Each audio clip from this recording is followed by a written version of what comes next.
우리 최윤강 목사님을 여러분 앞에 소개할 텐데, 우리 같이 환경의 장애물을 돌파하는 동맹과 같이 이 말씀을 선포할 때 큰 은혜 주실 줄 믿고 우리 최윤강 목사님 소개합니다. 박수!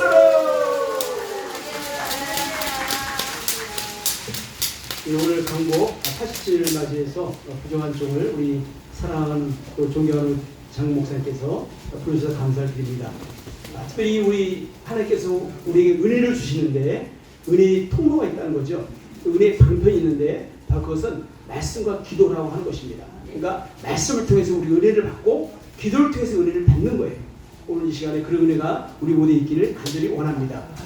지금도 하나님께서는 지금도 은혜를 베풀 자에게 은혜를 주고 계십니다. 많은 사람들이 힘들다, 어렵다 라고 얘기하지만 그러나 하나님께서 여전히 하나님을 사랑하는 자에게 복을 주시고 은혜를 더 크게 준다는 사실을 기억하시기 바랍니다. 일본 아오모리 현에서 실제로 일어난 이야기인데, 이 아오모리 현은 사과 산지로 유명한 지역이라고 합니다. 근데 어느 날 그 아오모리 현에 큰 태풍이 불어서 한 해 사과 농사를 거의 망칠 쯤이 되었습니다. 평년 대비 사과 생산량은 3분의 1 정도밖에 되지 않아서 농부들은 참 망연자실하게 되었습니다. 모든 농부들이 어떻게 이 문제를 해결해야 할까 난감해할 때 한 젊은 농부의 눈에 보인 건 떨어진 사과가 아니라 태풍을 이겨내고 끝까지 붙어있는 사과가 보였다라고 하는 것입니다. 다른 사람과는 달리 나무에 붙어있는 사과에 눈을 돌린 것이었습니다. 이 젊은 농부는 나무에 끝까지 붙어있는 사과를 태풍을 이겨낸 합격 사과라고 이름을 붙여서 높은 가격에 팔아보자라고 제안하게 됩니다. 그 결과 평년 대비 10배나 높은 가격임에도 불구하고 사과는 불티나게 팔려나갔고, 농부들은 태풍으로 농사를 망쳤음에도 불구하고 평년 대비 3배나 많은 소득을 올리게 됐다라고 하는 것입니다. 이처럼 일어나는 일을 어떤 시각으로 바라보냐에 따라서 해석의 결과까지도 달라진다는 것을 알 수 있는 이야기인 것입니다. 우리가 여러 가지 일을 하다가 또 여러 가지 내게 주어진 일을 감당하다 보면 매번 좋은 결과만 나오지는 않을 것입니다. 거절을 받을 수도 있고 또 일이 내 마음처럼 진행되지 않을 수도 있을 것입니다. 그러나 실패와 실수의 경험이 그 순간은 위기처럼 느껴지지만 사실 그 속에서 더 많은 것을 배울 수가 있다고 하는 것을 기억하시기 바랍니다. 독일 남부 바바리아 주 출신의 리바이 스트라스라는 사람이 있었는데, 이 사람이 1853년에 샌프란시스코로 이주해서 금강 주변에 텐트 만드는 일을 했다라고 하는 것입니다. 근데 어느 날 그에게 10만 력의 대형 천막을 군에 납품하도록 수선했다는 제의가 들어왔습니다. 이 사람은 빚을 내서 공장과 직공을 늘리고 밤낮으로 일을 해서 텐트 10만 개를 만들었습니다. 그런데 갑자기 군납의 길이 막혀서 파산 직전까지 몰리게 되었다라고 하는 것입니다. 고민을 거듭하던 어느 날 이분은 금강촌에 광부들이 모여 앉아가지고 그 해진 바지를 꿰매고 있는 광경을 보게 되는 것입니다. 금강에서의 하루 일과를 끝낸 노동자들이 찢어진 옷을 깁는 모습은 흔한 풍경이었는데, 그 순간 리바이는 어려운 상황을 타결할 해결책을 생각해내게 됩니다. 그는 두꺼운 텐트천으로 청바지를 만들어서 팔기 시작했는데, 청바지는 날개 돋친 듯이 팔려나갔고 그것이 오늘날 세계적으로 유명한 리바이스 청바지가 됐다고 하는 것입니다. 여러분, 우리 삶에 문제가 없을 수는 없는 것입니다. 그러나 어떤 문제를 만나도 담대한 믿음으로 나가야 한다는 것을 꼭 기억하시기 바랍니다. 문제의 크기에 누르지 말고, 어둠의 덩치에 누르지 말고, 사탄의 엄포에 들어가지 말고, 문제가 크면 응답도 크다 라고 생각하고 행동할 수만 있다면 승리를 우리가 손에 쥘 수 있다는 사실을 기억하시기 바랍니다.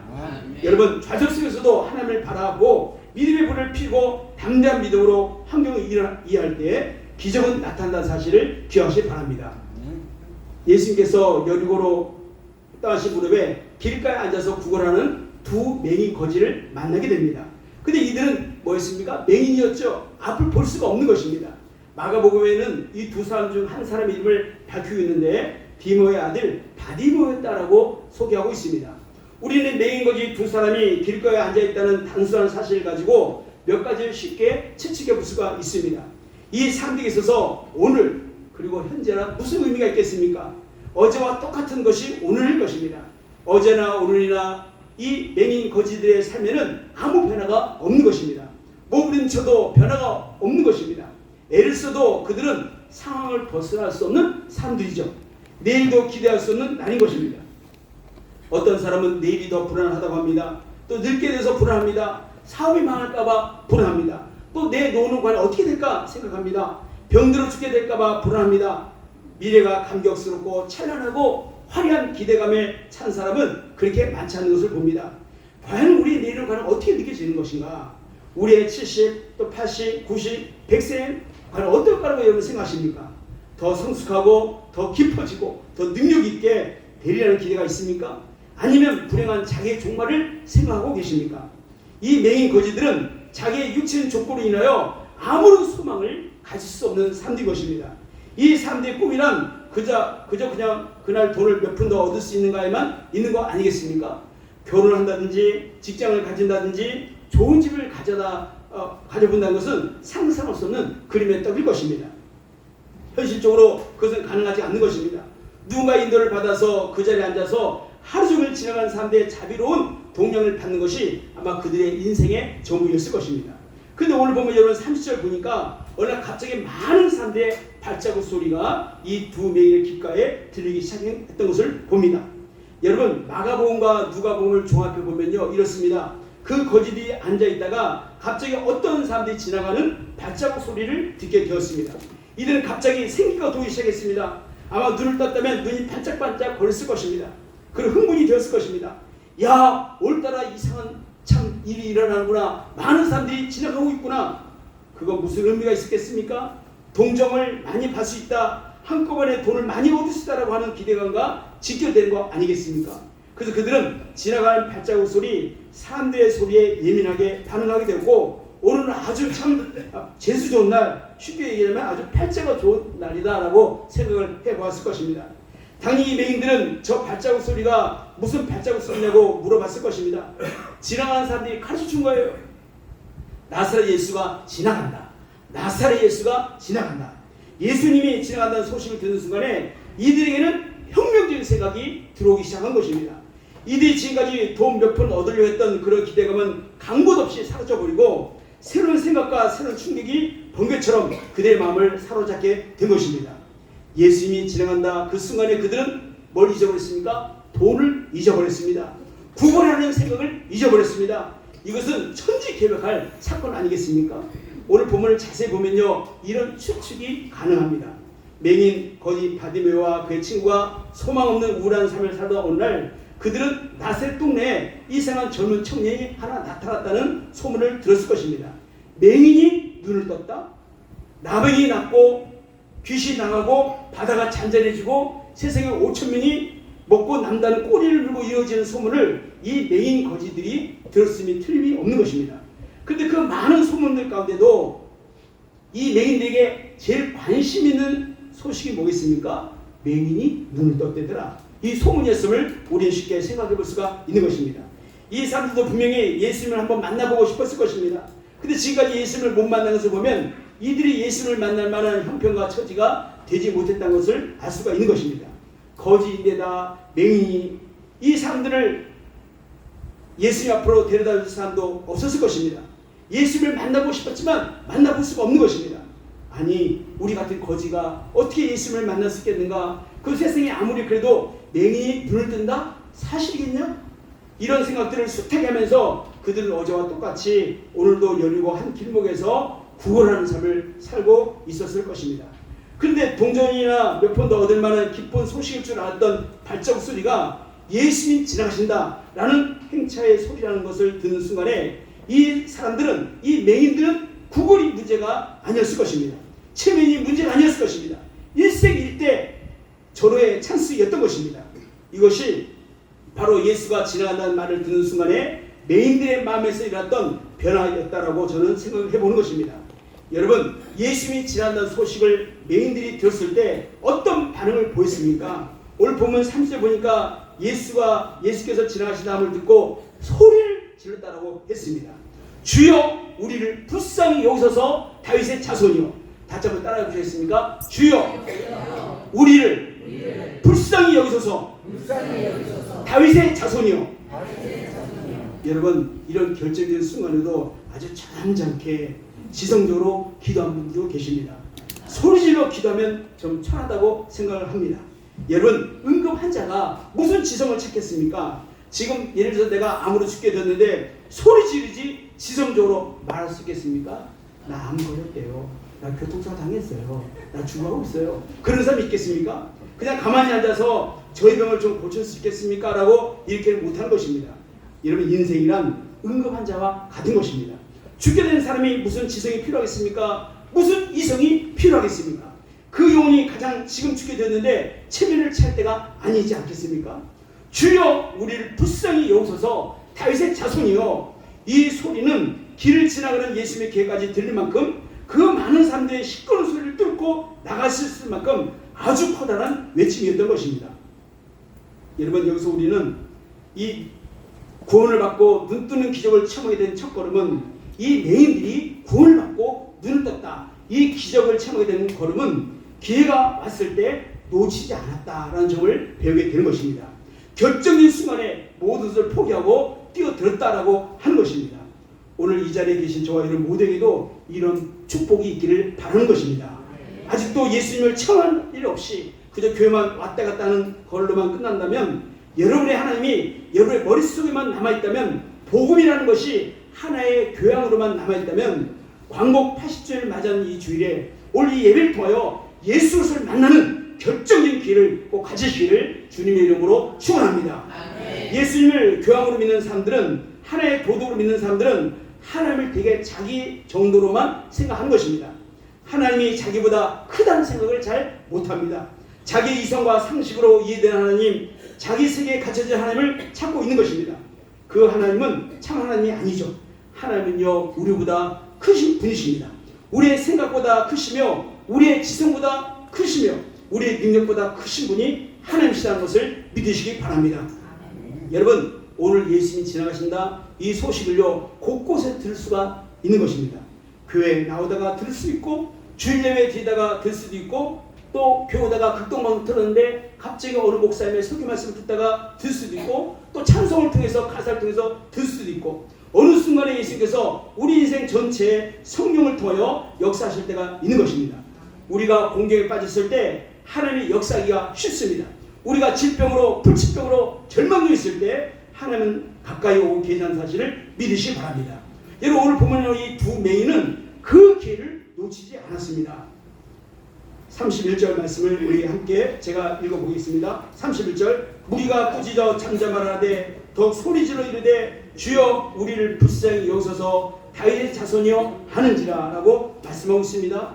그랬더니 무리가 꾸짖어 잠잠하라 라고 했습니다. 이 말씀에서 우리는 내가 믿음의 선택을 했을 때, 내가 정말 믿음의 선택을 했을 때, 주님께 가까이 갔을 때 의외로 방해하는 세력이 나타난 사실을 우리가 알게 되는 것입니다. 제가 1997년 IMF 시절에 천안백석 장로교회를 이제 심호하면서, 또 우리 장목사님 그때 많이 도와주셨는데, 그때 교회를 건축하면서 우리가 어떤 일을 했냐면요, 그 1년에 2번씩 설 명절과 추석 명절에 사회 과일 나누기라고 하는 것을 했습니다. 한국 기독교연합 봉사단 사회 과일 나누기 운동을 하면서 이제 1년에 딱 2번이니까 그럼 이거 어떻게 하냐라고 했더니, 현재 그 감자탕 교회라고 유명한 조현삼 목사님이 우리 총신대학원 1년 선배신데, 그분을 비행기 제주도 갔다가 비행기에서 만났더니 그분이 그런 일을 하고 있다는 거예요, 자기가 서울에서. 근데 저보고 하는 말이 뭐냐면, 저도 한번 해보라는 거예요. 그 천안에 가보니까 천안 청가물 시장이 있습니다. 도매시장인데 그곳에 가서 이제 전단지를 만들어 가지고, 거기 청가물 시장 한 70군데 됐었는데 도매시장인데 과일 파는 가게죠. 다 이렇게 돌린 거예요.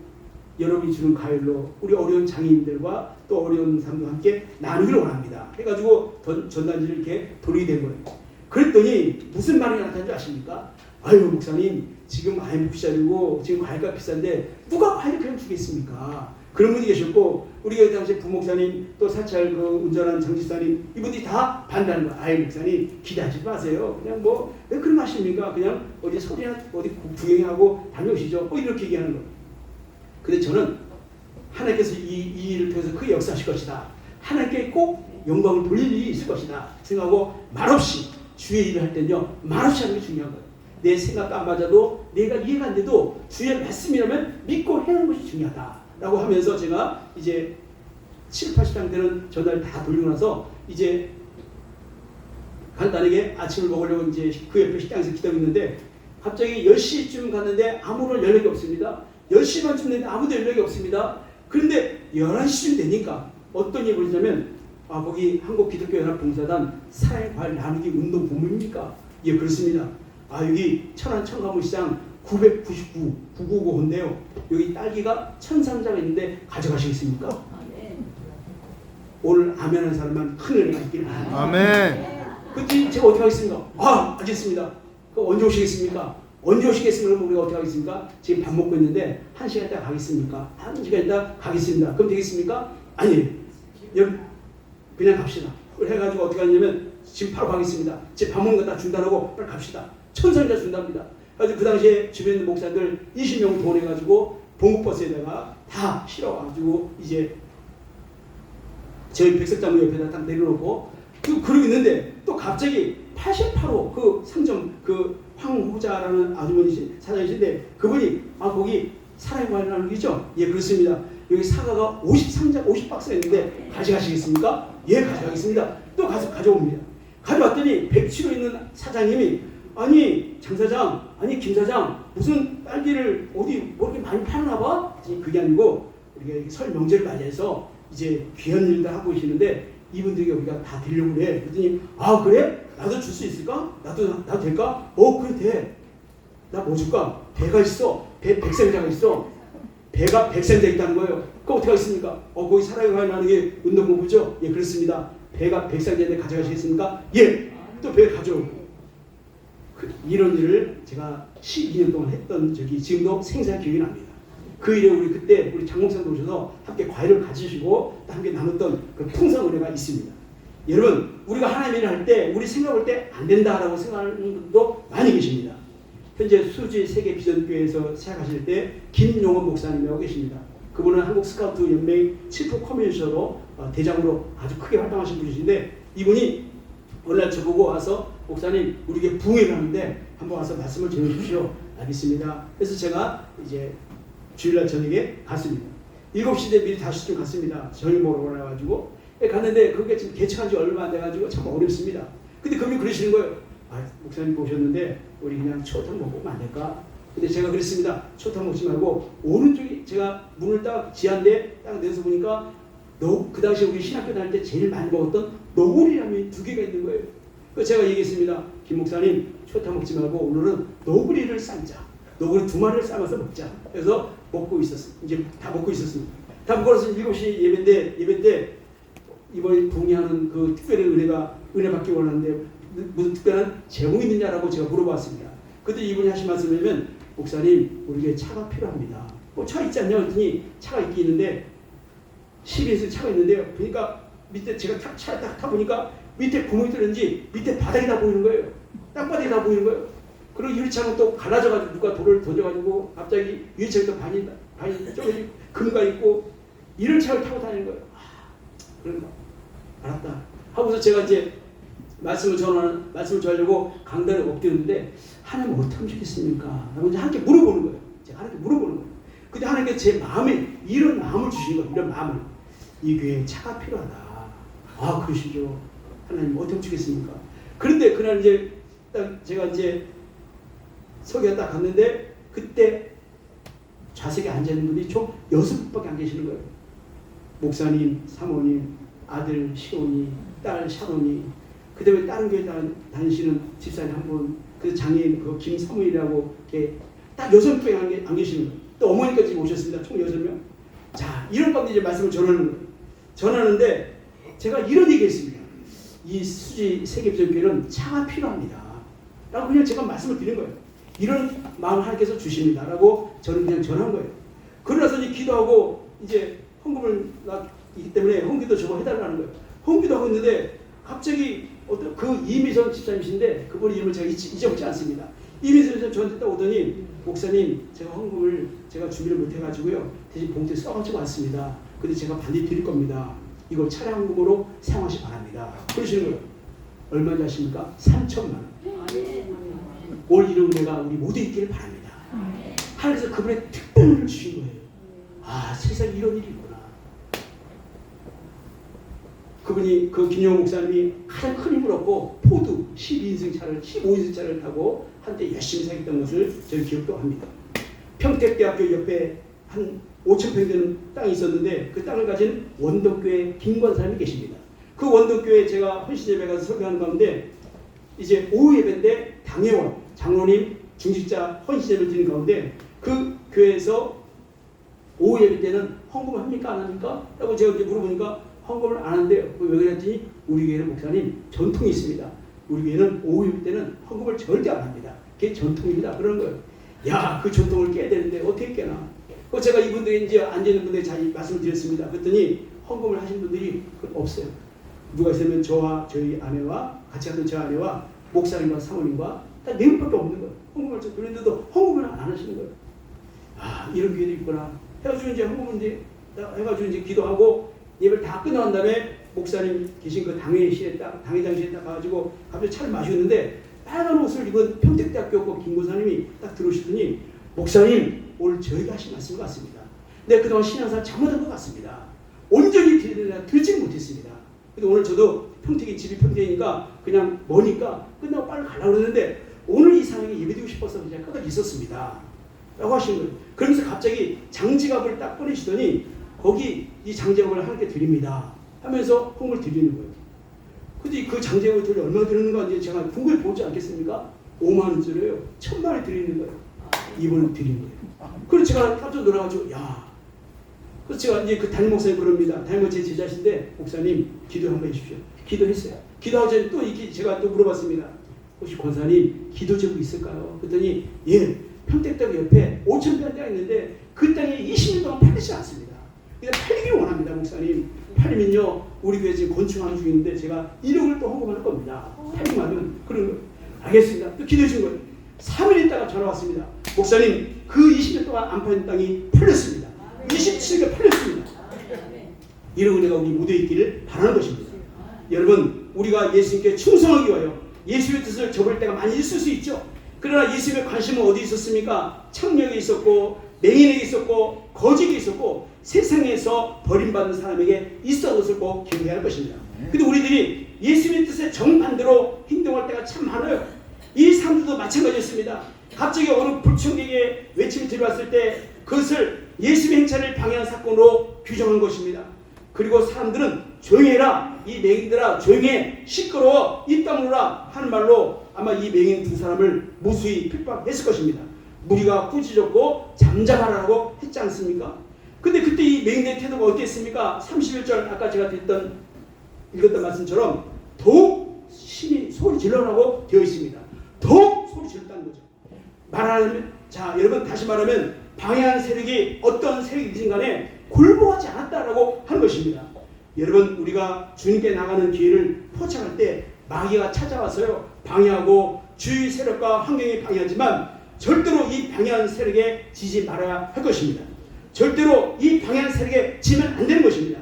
마가복음 10장 48절 보니까 이렇게 표현되고 있습니다. 그가 더욱 심히 소리질러라고 있습니다. 누가복음 18장 39절도 보니까 저가 더욱 심히 소리 질렀다라고 말씀하고 있습니다.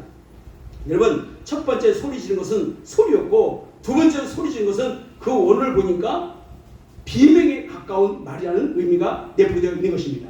거지들은 야 아무리 우리가 거지지만 창피하다 야 조용하자 야 이렇게 스스로 말할 수도 있을 것입니다.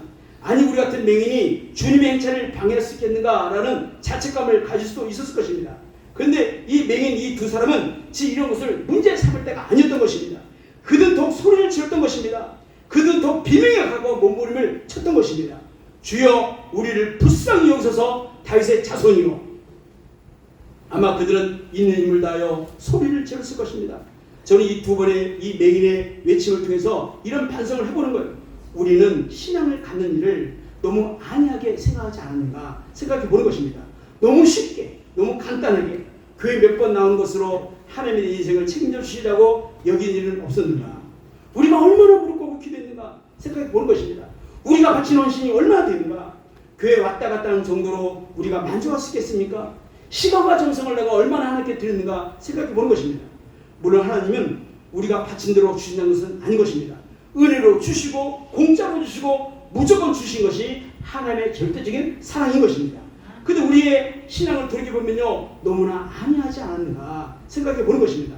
너무나 이기적이지 않았는가, 이 두 맹인의 외침을 통해서 반성해 보는 것입니다. 여기 이 두 맹인의 외침에서 두 가지를 더 생각해 보는 것입니다. 첫째는 그들이 주님께 간구한 말에 참 중요한 말이 있습니다. 우리를 불쌍히 여기소서. 다시 따라해볼까요? 우리를 불쌍히 여기소서. 우리를 불쌍히 여기소서. 얼마나 겸손한 말인지 모릅니다. 오 주여 나를 불쌍히 여겨 주옵소서. 이것은 가난한 과거의 기도와 같은 것입니다. 헌금을 내면서도 부끄러운 거예요. 나는 부끄러워서 이 헌금 내기가 하나님께 미안하지만 불쌍히 여겨주시고 이 헌금을 받아 주옵소서. 여러분, 마음이 가난하지 않은 사람은요, 이런 말을 못합니다. 자기가 무엇이 있다고 생각하는 사람은요, 자기 의지로, 자기 지식으로, 자기 능력이나 젊음으로 하나님께 뭘 해줄 수 있다고 생각하는 분들도 많이 계십니다. 그런 사람은요, 자기를 불쌍히 해달라는 말을 할 수가 없는 것입니다. 주님, 나는 가진 것이 아무것도 없습니다. 내가 할 수 있는 것이 아무것도 없습니다. 과거는 내가 무엇이 있는 줄 알았는데 나를 들여다보니까 아무것도 없습니다. 하나님 앞에 나는 드릴 것이 없습니다. 하나님 앞에 요구할 것도 없습니다. 주님의 자비와 긍휼받기는 나는 기다릴 것이 없습니다. 여러분, 이 얼마나 겸손한 기도이겠습니까? 여러분, 이런 기도를 하고 있지 않으십니까? 주님, 우리 가정을 불쌍히 여겨주십시오. 나는 내 힘으로 내 가정을 이끌어갈 능력이 없습니다. 나는 내 아내를 이끌어갈 능력이 없고 내 자식을 어떻게 이끌어갈 능력이 없습니다. 내가 아무리 해도 변화시킬 능력이 내게는 없습니다. 나는 내 시부모를 변화시킬 능력도 없습니다. 나를 불쌍히 여겨주옵소서. 국가적으로도 그런 기도를 해야 되죠. 주님, 이 나라를 불쌍히 여겨주십시오. 이 나라를 좀 불쌍히 해주십시오. 그런 기도가 요즘 필요하지 않습니까? 여러분, 오늘 말씀 이 두 맹인의 외침을 보면서 또 하나 생각해 보는 것은 뭐냐면, 이 맹인들은 예수에 대한 지식이 별로 없었다라고 하는 것을 우리가 알 수가 있습니다. 사실 이 사람들이 무슨 공부를 했겠습니까? 무슨 율법 공부를 했고 누가 이 사람들에게 율법을 가르쳤겠습니까? 이 사람이 알고 있는, 이분들이 알고 있는 소문에 의하면 예수는 다윗의 자손이었다, 이 정도밖에 없는 것입니다. 근데 그들이 외친 것은 우리를 불쌍히 여기소서 다윗의 자손이요 라고 하는 것밖에 없는 것입니다.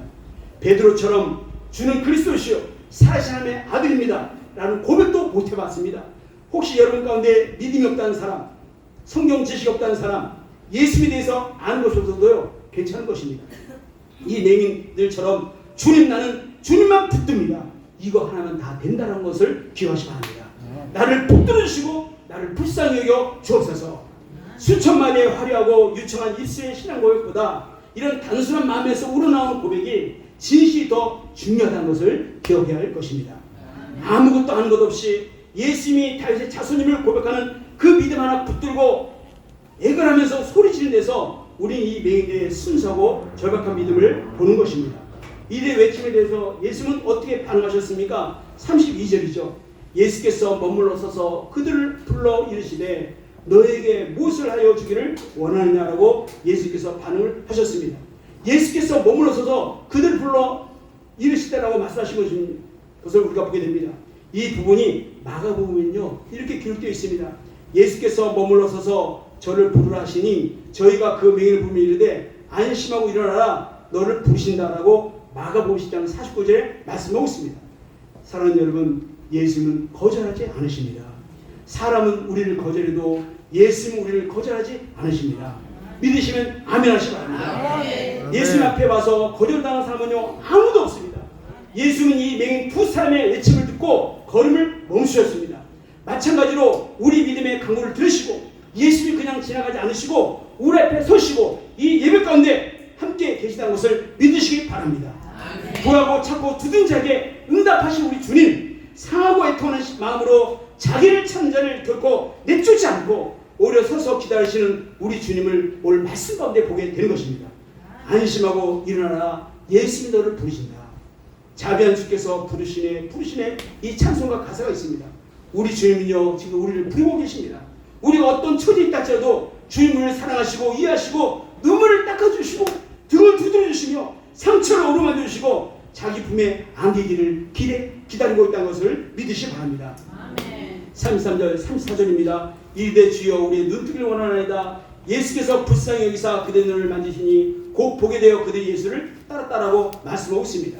여러분, 예수님이 이 두 맹인을 만나셔서 첫 번째 던진 질문이 있습니다. 너에게 무엇을 해주기를 원하느냐.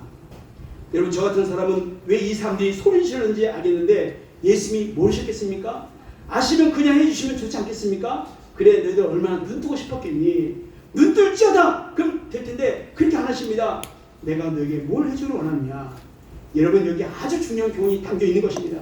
주님은 우리의 필요와 요구를 다 아시지만 우리의 믿음의 요구를 원하시는 사실을 기억할 것입니다. 어떤 사람이 기도할 때 하나님 저 잘 아시지 않습니까? 다 알아서 해주세요. 제일 좋은 걸로. 근데 이것은요, 굉장히 순종적이고 믿음 좋은 기도 같은데 사실은 막연한 기도요, 책임 전가하는 기도일 것입니다. 믿음이 없기 때문에 얼렁뚱땅 넘어가는, 자기는 책임지지 않으려는 그런 기도인 것입니다. 이 맹인들은 주여 우리의 눈뜨기를 원하나이다, 우리가 보기를 원합니다라고 대답했던 것입니다. 이 맹인들은 예수님은 눈을 뜨게 하신 분인 것을 우리가 믿습니다 라고 하는 신앙 고백이 있는 것입니다. 여러분, 건강한 자에게는 의사가 쓸데없는 것입니다. 병든 자에게만 의사가 쓸데있는 것입니다. 죄인이라고 느끼는 사람에게 예수님이 있는 것입니다. 의인이라고 생각하는 사람이 어찌 예수님을 알겠습니까? 여러분, 겸손하게 예수님께 오시기 바랍니다. 예수님께 전적으로 모두 다 위탁하시기 바랍니다. 두 맹인은 주여 우리 눈뜨기를 원하나이다라고 간구했습니다. 오늘 이것이 제일 중요한 메시지인 것입니다. 이 사람들은 한 푼의 돈을 요구하지 않았습니다. 좋은 직장, 좋은 결혼, 좋은 집을 요구하지도 않았습니다. 내가 평생 먹고 살게 해주십시오, 그런 말도 안 했습니다. 이들은 단 하나, 눈뜨기를 원합니다라고 말한 것입니다. 아주 현명한 사람들인 거 아니겠습니까? 볼 수 있다면요, 일할 수 있는 것입니다. 그들이 볼 수만 있다면 돈을 벌 수가 있는 것입니다. 그들이 볼 수 있다면 모든 걸 다 할 수 있는 거 아니겠습니까? 가장 중요한 것을 그들은 요구했던 것입니다. 여러분, 오늘 말씀을 마치면서 우리가 하나님께 바라는 간절한 기대와 소망은 무엇이겠습니까? 지금 예수님이 여기에 오셔서 내가 너에게 뭘 해줄까? 라고 물으면 우리 맹인과 같이 주여 내가 이것을 원합니다 라는 말을 할 수가 있겠습니까? 저는 오늘 여러분이 간절한 기대와 신앙적인 열망을 가지고 마음속에 분명한 그림을 그려서 확신 있게 간구하게 되기를 바라는 것입니다. 하나님, 우리는 오늘 이 두 맹인처럼 눈뜨기를 원합니다. 오늘 우리는 이렇게 기도할 것입니다. 인간에 대해서는 기뻐하기도 하고 슬퍼하기도 하고 분노하기도 하고 예민하게 느끼고 반응하면서도 하나님께는 요즘 내가 돌덩이처럼 묻은 데가 아닌가 생각해 보는 것입니다. 하나님, 저를 불쌍히 여기서 눈을 떠서 진정으로 볼 수 있는 것을 보게 해주시고 느낄 것을 느끼게 해주시고 들을 것을 듣게 해주십시오. 아버지 하나님, 내 생에 일대 혁명이 일어나게 하여 주옵소서. 이것이 오늘 두 맹인이 우리에게 주는 교훈일 것입니다. 여러분, 34절에 예수께서 불쌍히 여겨서서 그들의 눈을 만지시니까 곧 보게 되어서 그들이 예수를 따랐다라고 말씀하고 있습니다. 오늘 여러분 이 시간에 예수님이 우리 눈을 다 만져주시기를 주님의 이름으로 축원합니다. 아멘. 예수님이 만져주심으로 육신의 눈을, 감겨있는 눈을, 비늘을 다 떼시고 신령한 눈을 갖게 되기를 바라는 것입니다. 오늘 예배 가운데 예수님을 보게 되기를 바랍니다. 그리고 가장 중요한 것은 예수님의 제자가 되어서 예수님을 따라가는, 배신하지 않고 어떤 어려움이 있어도 어떤 한계에 있어도 돌파하고 끝까지 예수님을 따라가는 저 여러분 다 될 수 있기를 주님의 이름으로 간절히 축원합니다. 이제 우리 함께 기도하려고 합니다. 다시 한번 오른손 들어보시겠습니까? 오른손 다 들고 왼손은 가슴에 대고, 하나님 아버지, 오늘 말씀을 들었습니다. 이 두 명이 같이 주님, 내가 이런 소원이 있습니다. 오늘 꼭 그들 기도가 받기를 원하는 것이 있습니다. 예수님, 내가 아픕니다. 힘이 듭니다. 경제적으로 힘듭니다. 우리 자녀들 때문에 힘이 듭니다. 또 이것도 저것도 있을 것입니다. 하나님 아버지, 주님께 맡겨오니 주여 역사하여 주옵소서. 주여 우리를 불쌍히 여겨 주옵소서. 주여 우리를 불쌍히 여겨 주옵소서. 다시 자손이라고 간구했던 두 명이 같이 주 옆에 간절히 구할 때 같이 오른손 들고 주여 주여 세 물고 통성으로 함께 여러분 자신의 기도점을 놓고 통성으로 기도하겠습니다. 기도합니다. 주여 주여 주여. 하나님 아버지 감사합니다. 오늘도 하나님 아버지, 오늘 예배 가운데 말씀을 들었습니다. 오늘 예배 가운데 우리 함께 하신 예수님, 이 두 명이 예수를 만나서 눈을 떠서 예수를 보게 되어 예수를 따랐던 것처럼 오늘도 아버지 우리 눈이 열리기를 원합니다. 우리 문제를 하게 되기를 원합니다. 오늘 내가 너에게 뭘 해주기 원하냐고 물어볼 때 주님, 저 이것을 원합니다. 이 눈 뜨기를 원합니다라고 주께 간구하여 주께 응답받는 제보다 다 될 수 있도록 역사하여 주시옵소서. 주님, 저를 경하여 주옵소서. 살려 주시옵소서. 불쌍히 여겨 주시옵소서. 이 나의 믿음을 살려 주시옵소서. 경하여 주시옵소서. 아버지 하나님, 오늘도 응답받고 돌아가는 제보다 되어지게 하여 주시옵소서. 예수님의 이름으로 기도합니다.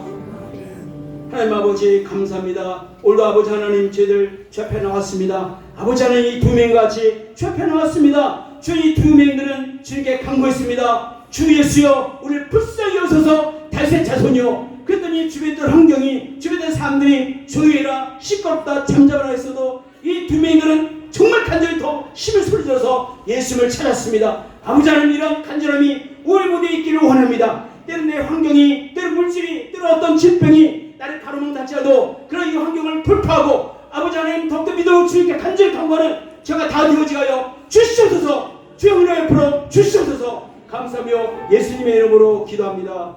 아멘.